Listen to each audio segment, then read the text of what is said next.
Hello everyone! Today we are going to talk about the theory of power. Many beginner students just ask, where do you obtain the power to create these kicks, these punches, and have these results, like when you kick through some wooden blocks and stuff like that? Like, how do you do that? So it's actually physics.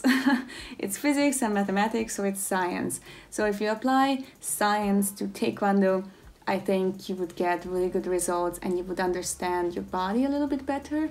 And I also suggest you learn a little bit more about human anatomy, because you would know how the body works, and then you can make sure that your body works in a way that's correct. So many times when I do the videos, I reference some anatomical facts. So I don't like, for example, doing stuff that are not good for you. So there are many ways that people perform, for example, a side kick.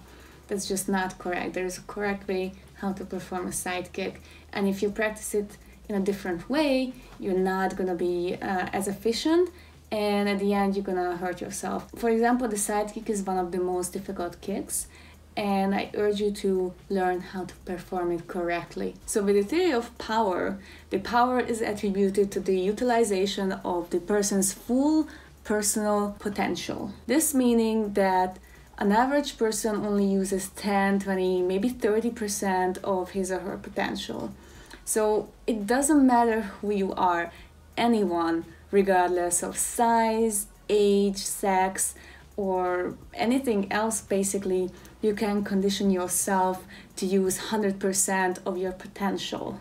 And also you can perform really great, meaning that you can kick through wooden blocks. You can be really powerful and quick. You just have to learn how. So through training, this will certainly result in superb level of physical fitness. But it's not just about eating.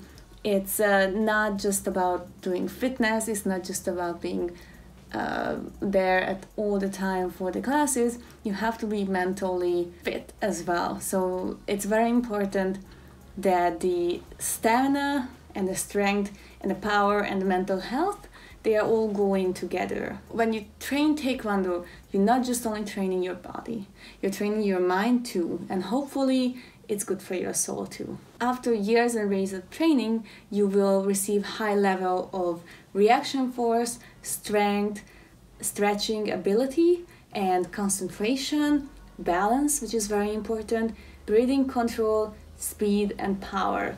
And these factors will result in a high degree of physical power. So the theory of power has 7 elements. The first is reaction force. Second one is concentration.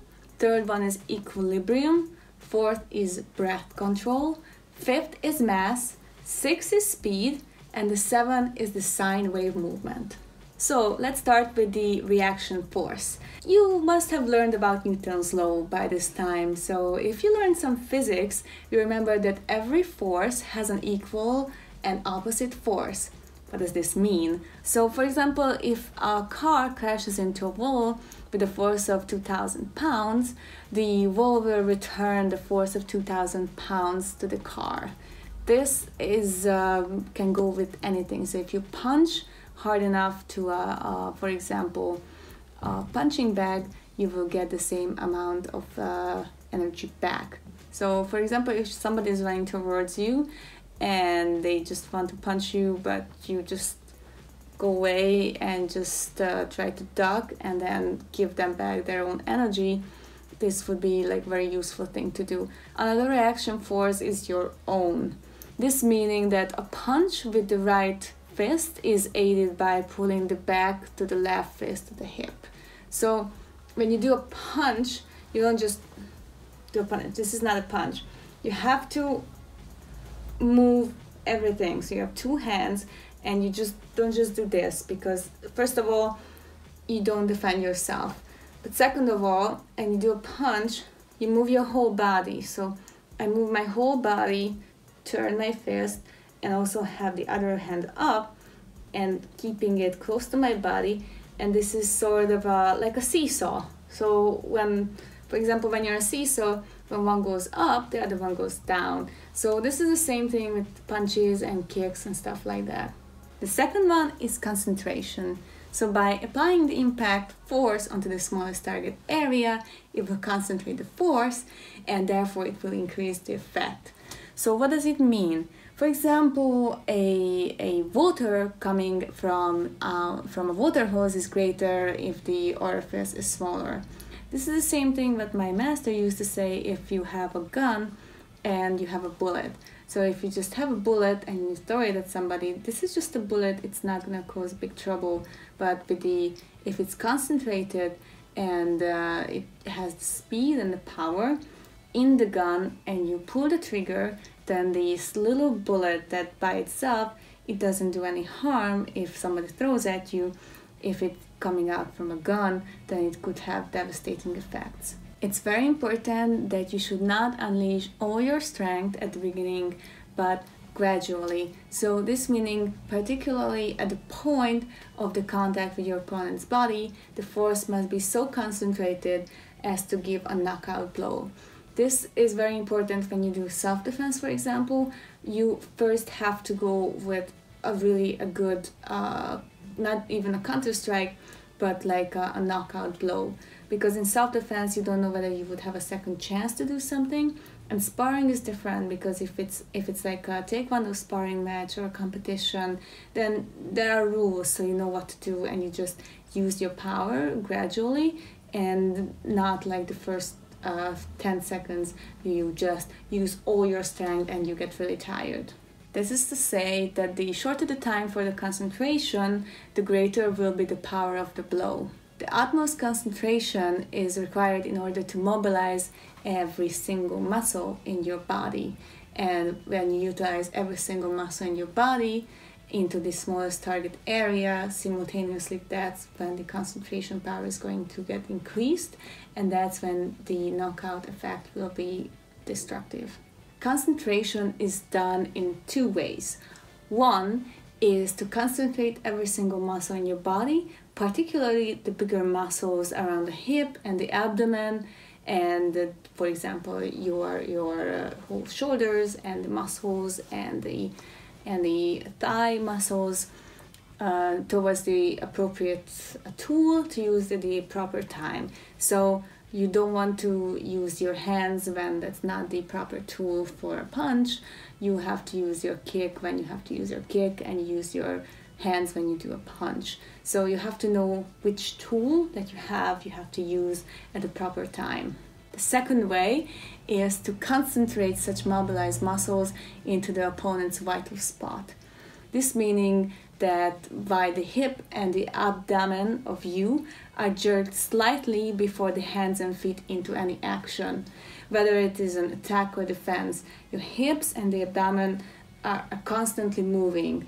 So remember, this jerking way can be executed in two ways, laterally and vertically.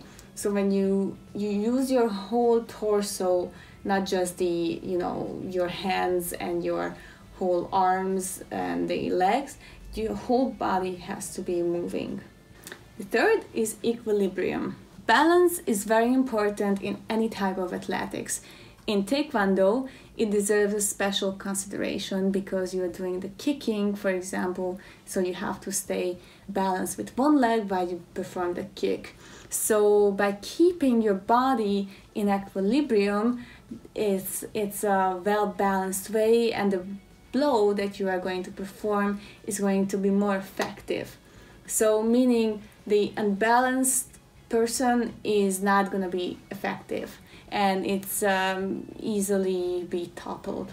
A stance should always be stable and reliable and flexible at the same time. So both for offensive and defensive movements, you have to be constantly stable and flexible at the same time. So there are two types of stability. There is the dynamic stability and there is the static stability. But these two stabilities are very, very closely interrelated. That the maximum force can only be produced when the static stability is maintained through the dynamic stability. To maintain a good balance The center of the gravity of the stance must fall into the straight line midway between both legs. So when the body weight is distributed equally on both legs, so it's like 50-50%, that's a very good way. But some kicks you have to be 70 and 30% or even 90 and 10%. The center of gravity can be adjusted according to your body weight, and the flexibility and knee spring are also important in maintaining a balance for both like a quick attack and an instant recovery. So you do a quick kick and instantly recover it when you want to be efficient. One additional point, the heel of the rear foot should never be off the ground at the point of the impact. So you don't kick with the way that you are lifting your standing foot up, so because that's not gonna be good. So it's when you do, for example, a side kick, your heel must be on the ground at the same time when you're kicking. This is not only for good balance, but also to produce maximum power at the point of the impact.